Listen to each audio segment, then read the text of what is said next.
The sound came sharp and hollow, a crack that carried across the flat land like a rifle report. Eli Turner didn't even look up from the workbench in his barn. He already knew what it was, the ugly crunch of metal and glass meeting another bumper.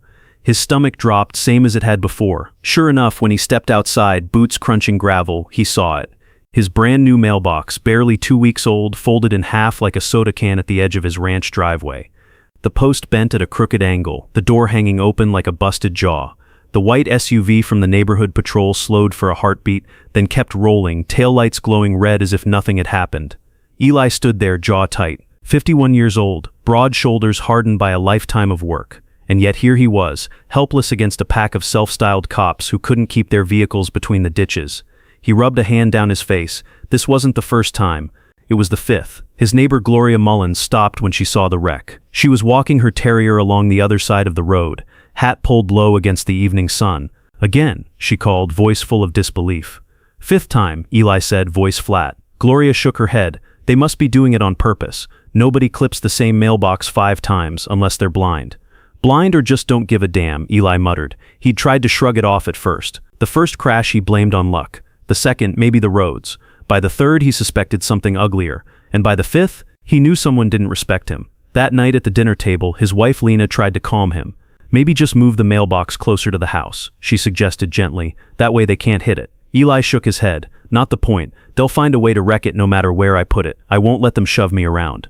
Their son Mason leaned forward, elbows on the table. "You think they're targeting us?" Eli paused. He wasn't sure if it was deliberate harassment or plain recklessness, but deep down, he knew it didn't matter. The outcome was the same. "They don't respect me," he said finally, voice low, "and I'm done paying for their mistakes." The next morning he stood at the edge of the property, tape measure in hand, staring at the mangled post. Cars passed by, some slowing down, some staring openly. He could almost hear the whispers in town already. There he goes again, complaining.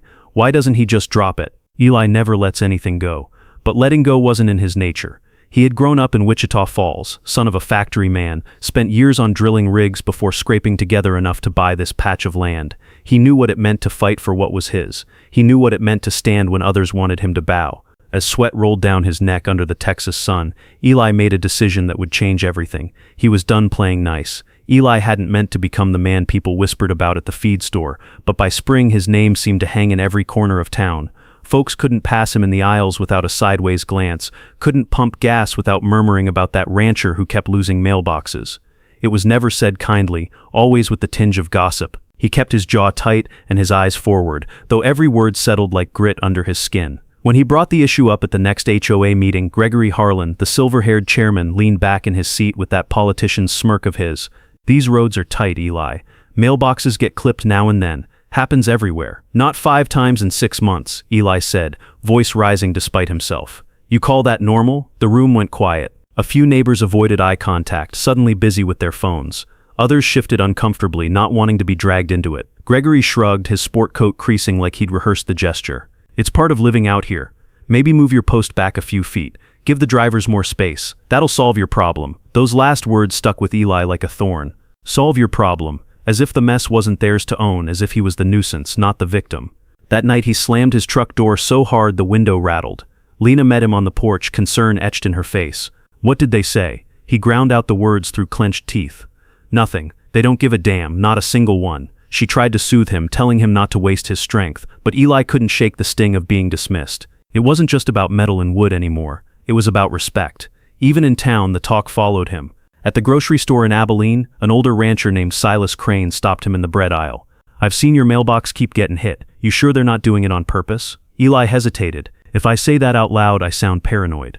"Not paranoid if it's true," Silas muttered, lowering his voice. "You tangled with Harlan last year over that back fence rule, didn't you? Folks don't forget a man who stands his ground." The thought stuck like a burr. Maybe it wasn't clumsy driving. Maybe it was punishment. Retribution for daring to push back when they wanted him quiet. And the pattern gnawed at him.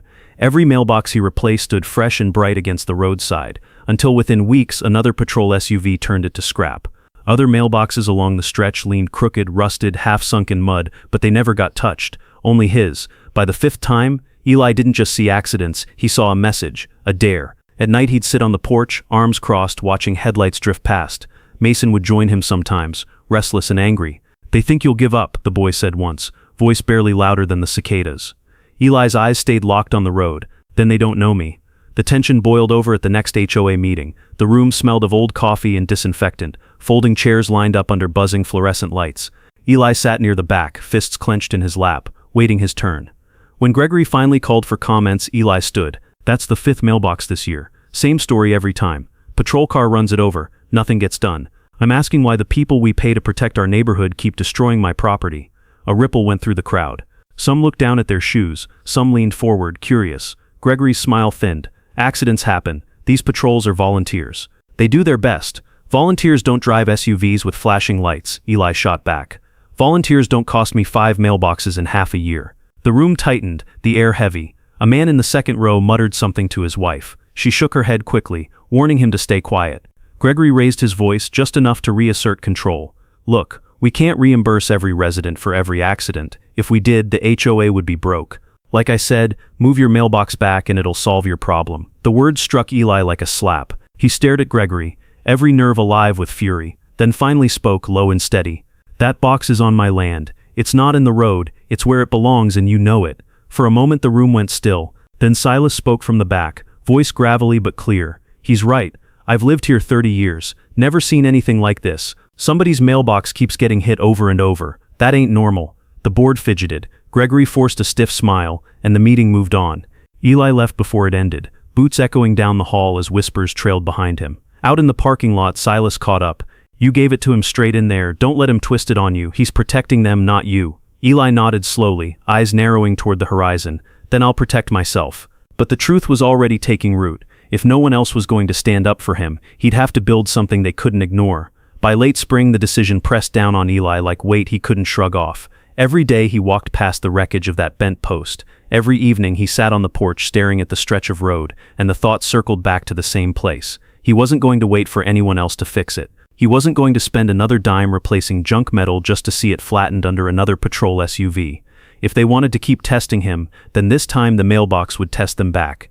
The barn became his workshop, his war room. After dinner he'd pull on heavy gloves, drop the mask over his face, and fire up the welder. Sparks leapt like fireflies, filling the shop with a hard buzzing light. The sound carried across the pasture, sharp, insistent, like a blacksmith's hammer ringing in the dark. He'd worked the rigs long enough to know how to shape steel, how to make things last. This wasn't repair. This was armor. One Saturday afternoon, Mason wandered in, soda can in hand, watching the blue flame cut across the beam. Dad, what are you building? Eli lifted the mask, sweat streaking his forehead. A mailbox, Mason laughed nervously. Looks more like a tank. Close enough, Eli said, wiping his brow. On the bench lay thick steel plates, a frame of rebar, bolts big enough to anchor a bridge.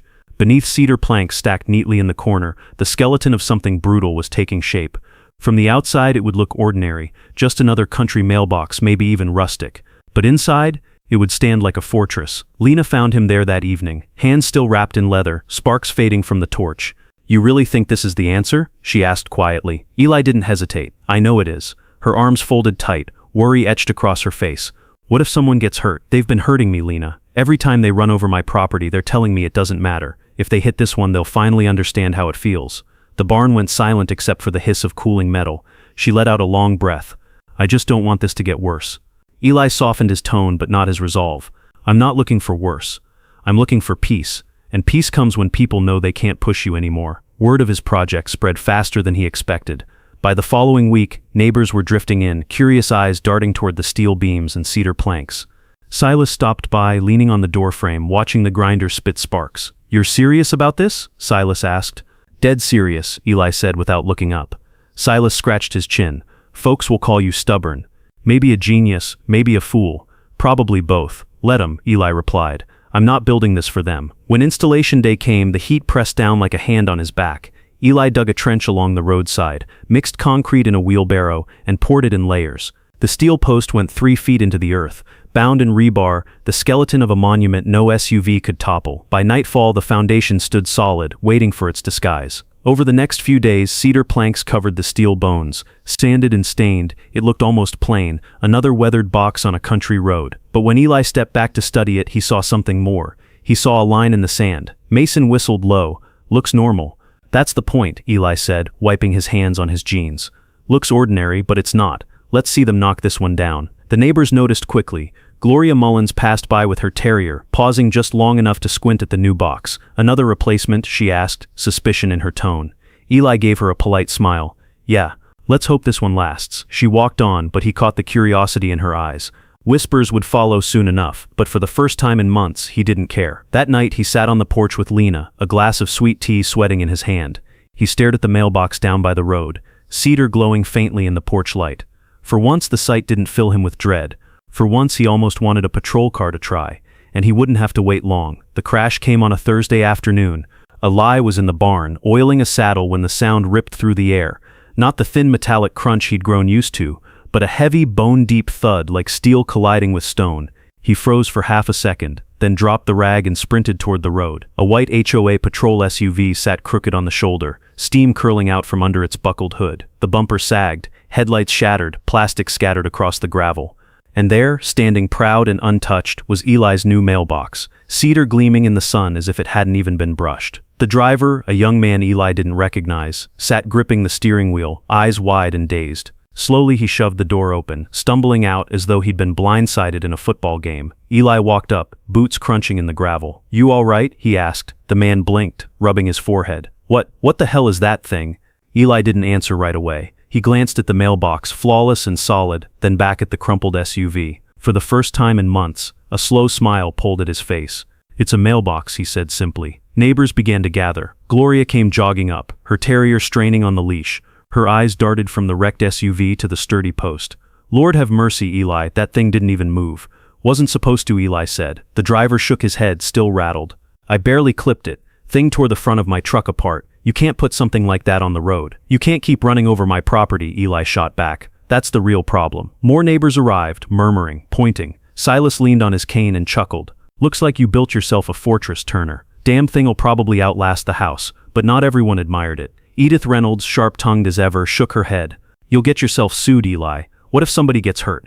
Eli's jaw tightened. "What if, Edith? Where was your concern when they smashed 5 of mine? Funny how nobody cared until I built one that fights back." The driver muttered about calling the HOA. By evening, Gregory Harlan himself arrived in his polished black sedan, stepping out with his shirt pressed crisp, looking more like a politician than a community chairman. His jaw clenched as he eyed the wrecked SUV, then turned toward the mailbox. "What is this?" he demanded. Eli leaned casually against the cedar post, voice calm. "A mailbox. Stronger than the last 5, that's all." Gregory's eyes narrowed. "This is reckless. Look what it did to this vehicle. You've created a hazard." "Look what they did to my property," Eli snapped. 5 times. Not once did you show up. Not once did you offer to fix it. Now suddenly you care?" A few neighbors murmured in agreement. Silas nodded vigorously from the back. Gregory raised his voice, trying to reclaim control. "This isn't about you, Eli. It's about community safety. If one of our patrol drivers had been seriously injured—" "Don't twist it," Eli cut him off. "The only reason we're here is because your patrol can't drive straight. If they stop running into my mailbox, nobody gets hurt." For the first time, Gregory faltered. He looked at the crowd, but the split was obvious. Half the neighbors crossed their arms, standing with Eli. The others whispered nervously, already picturing lawsuits. Lena came down the drive then, quiet but firm, her hand slipping into Eli's. "We've lived here 12 years. Eli has never caused trouble. He's only asking for what's fair." Gregory exhaled sharply, realizing the scene was slipping away from him. "This isn't over," he muttered, retreating to his car. As his sedan pulled off, dust swirling in its wake, Eli stood with one hand resting on the cedar planks. For once he didn't feel dismissed. For once he felt like the balance had shifted. Mason came up behind him, eyes wide with pride. "You think they'll leave it alone now?" Eli kept his gaze fixed on the road, voice steady. "We'll see." But he knew the truth. The mailbox hadn't ended the fight. It had lit the fuse, and the explosion was only beginning. The letter came on a humid July morning, tucked into the very mailbox that had started it all. Lena was the one who found it. She carried the envelope inside, hands trembling, and set it on the kitchen table. "They're suing you," she whispered. Eli unfolded the paper slowly, eyes scanning the dense paragraphs. Violation of community standards, unsafe obstruction, public hazard, legal language meant to paint him as the villain. At the bottom was Gregory Harlan's signature, bold and smug. Mason slammed his chair back so hard it skidded against the floor. "This is garbage. They're the ones who kept hitting it. How is it your fault?" Eli didn't answer right away. He folded the paper carefully, laid it flat on the table and stared at it for a long moment. Finally he said, calm but certain, "They want to fight in court, then that's what they'll get." That evening Silas stopped by, leaning heavy on his cane. "You know lawsuits bleed a man dry, Eli. Winslow's counting on you not having the stomach for it." Eli poured him a glass of tea, his jaw set. I've been laughed at, ignored, treated like I don't matter. If I back down now, I prove him right. I'll fight. Help came in the form of Maxine Porter, a lawyer from Abilene with a reputation for standing up to overreaching HOAs. Sitting at Eli's dining table, she flipped through the complaint with a faint smirk. They're reaching, she said. Mailboxes have to meet postal regulations, not HOA egos. You've done nothing illegal. Lena leaned forward, voice tight with worry. But can we win? We can hold our ground, Maxine replied. But Gregory didn't bring this to win. He brought it to wear you down. You've got to be ready for a long haul. Eli nodded slowly. Then we'll haul as long as it takes.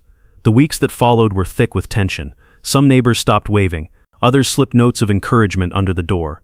The HOA patrol cars began lingering at the end of the road, engines idling, headlights fixed on the house. One evening, Eli found a note stuck to the front gate. Take it down before someone gets hurt. He read it twice, folded it, and set it on the counter without a word. Mason's fists balled tight when he saw it. They're treating you like the criminal. That's how men like Gregory work, Eli said evenly. They twist the story until you're the problem. But Gregory underestimated how far Eli was willing to go. The case never made it to trial. 2 weeks before the hearing, Maxine called with news. They dropped it. Too much pushback from the community. Too much risk they'd lose in court. For a moment, Eli sat in silence, the weight of months lifting from his shoulders. Dropped. Just like that. That evening, the family sat on the porch, the sky bleeding orange as the sun slipped low. Lena leaned against him, relief softening her face. Mason grinned like he'd watched his team win state. Silas arrived with a jug of sweet tea, raising it in a quiet toast. To standing your ground, he said. Eli clinked his glass against Silas's. And to never letting them run you over. The mailbox still stood at the edge of the property, cedar shining faintly in the fading light. To anyone else it was just a mailbox. To Eli, it was a monument, a reminder that respect is earned by refusing to be silenced. Neighbors still slowed down when they drove past. Some nodded with quiet respect, others shook their heads. Either way they noticed. And that was enough. One evening, as cicadas droned and the summer air hung heavy, Lena asked the question that had lingered for months. Was it worth it? All the stress, the rumors, the lawsuit. Eli didn't answer right away. His eyes drifted to the mailbox by the road, standing as straight as the day he said it. Then he turned to her. Yeah, it was worth it, because I didn't back down. Mason leaned on the porch rail, grinning. Kids at school still talk about it. They call it the indestructible mailbox. Makes me proud. Eli chuckled, shaking his head. It was never about the mailbox. It was about standing your ground. If you let people walk over you once, they'll keep doing it. Sometimes you've got to draw your line and hold it. Silas arrived a few nights later with folding chairs. He sat beside Eli, both men staring down the quiet road. Funny thing, Silas said. That mailbox of yours, folks can't stop talking about it. Some see defiance, others call it common sense. Either way, you made them pay attention. Eli nodded slowly. Respect isn't begged for. It's shown. You don't ask. You stand. Silas chuckled dryly. Well, you sure showed them. That thing'll probably still be standing when we're long gone. Eli watched the sun slip beneath the horizon, the mailbox casting its shadow across the gravel. Maybe that was the real lesson. You can't control what people say or do, but you can control how you respond, and sometimes the strongest response is refusing to bend. Life moved on. Patrol cars drove slower now, keeping their distance. Gregory avoided him altogether. The lawsuits faded into gossip, then into silence. But the mailbox remained, a stubborn landmark at the edge of the ranch. Eli never set out to be a symbol, but he became one anyway. Not because of steel or cedar, but because he'd shown that even one man could hold the line when pushed too far. And maybe that was enough. Mason came up behind him, eyes wide with pride. You think they'll leave it alone now? Eli kept his eyes on the road, voice low but certain. We'll see. He already knew the truth. That mailbox hadn't ended the fight. It had only lit the fuse. The HOA could call it reckless. The neighbors could whisper. The patrol could glare from the end of the street. None of it mattered. What mattered was that for the first time in months, Eli stood on his own ground and didn't budge. The lawsuit fizzled, the threats faded, and the patrol SUVs kept their distance. Life went on, but the mailbox remained, cedar on the outside, steel in its bones. To most it was just wood and metal. To Eli it was proof that he refused to be trampled. On late summer evenings he'd sit on the porch with Lena, the cicadas buzzing in the trees, Mason stretched out on the rail. Folks still slowed down when they passed the house. Some nodded in quiet respect. Others shook their heads, muttering about lawsuits and stubborn men. Either way, they noticed, and that was enough. If this story spoke to you, if you've ever felt dismissed, ignored, or pushed to the edge, remember Eli's lesson. You don't have to let anyone run you over. You can build your own indestructible mailbox, whatever form that takes in your life. Stand tall, stand firm, draw your line and hold it. And if you want more stories like this, don't forget to subscribe.